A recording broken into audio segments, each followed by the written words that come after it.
Começa agora Descobrindo a Revista Espírita. Os fatos, os fenômenos, as análises que auxiliaram Allan Kardec a consolidar os alicerces do Espiritismo. Descobrindo a Revista Espírita. Pesquisa e apresentação, Luiz Armando de Freitas Ferreira.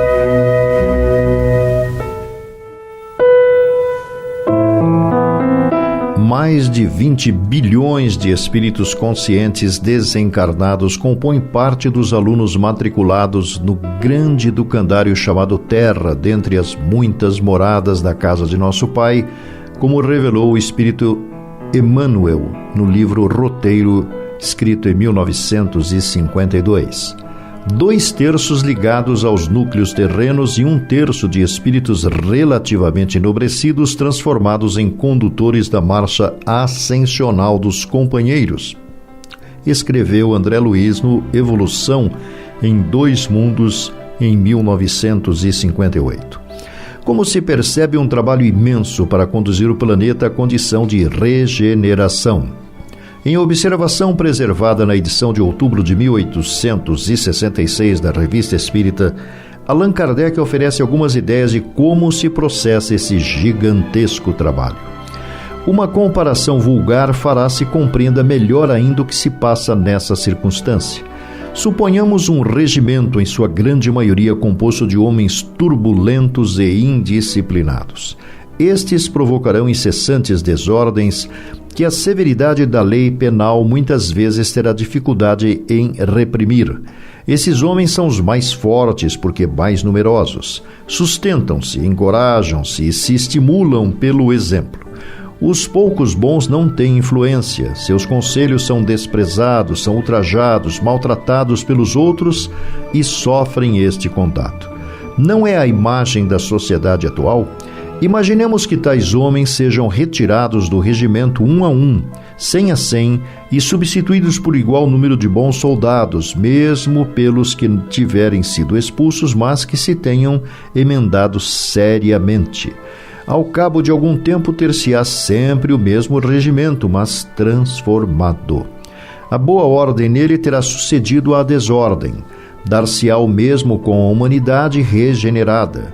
As grandes partidas coletivas não apenas terão como objetivo ativar as saídas, mas transformar mais rapidamente o espírito da massa, desembaraçando-a das más influências e dar maior ascendente às ideias novas. Eis porque muitos partem, a despeito de suas imperfeições, a fim de se retemperarem numa fonte mais pura, porque estão maduros para esta transformação. Se tivessem ficado no mesmo meio e sob as mesmas influências, teriam persistido em suas opiniões e em sua maneira de ver as coisas. Basta uma estada no mundo dos espíritos para lhes abrir os olhos, porque aí vem o que não podiam ver na terra. O incrédulo, o fanático, o absolutista poderão assim voltar com ideias inatas de fé, tolerância e liberdade. Em seu regresso encontrarão as coisas mudadas e sofrerão o ascendente do novo meio onde nascerem. Em vez de fazer oposição às ideias novas, serão seus auxiliares. Assim, a regeneração da humanidade não necessita absolutamente da renovação integral dos espíritos. Basta uma modificação em suas disposições morais.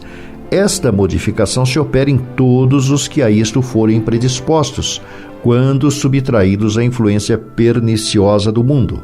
Nem sempre os que voltarem serão outros espíritos, mas muitas vezes os mesmos espíritos pensando e sentindo diversamente. Quando esta melhora é isolada, individual, passa desapercebida e não tem influência ostensiva no mundo.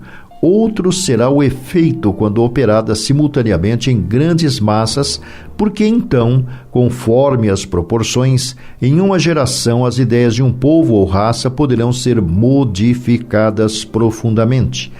É o que se nota quando, quase sempre depois dos grandes abalos que dizimam as populações, Os flagelos destruidores só destroem o corpo, mas não atingem o espírito. Ativam um movimento de vai e vem entre o mundo corporal e o espiritual e, em consequência, o movimento progressivo dos espíritos encarnados e desencarnados. É um desses movimentos gerais que se opera neste momento e que deve desencadear o remanejamento da humanidade.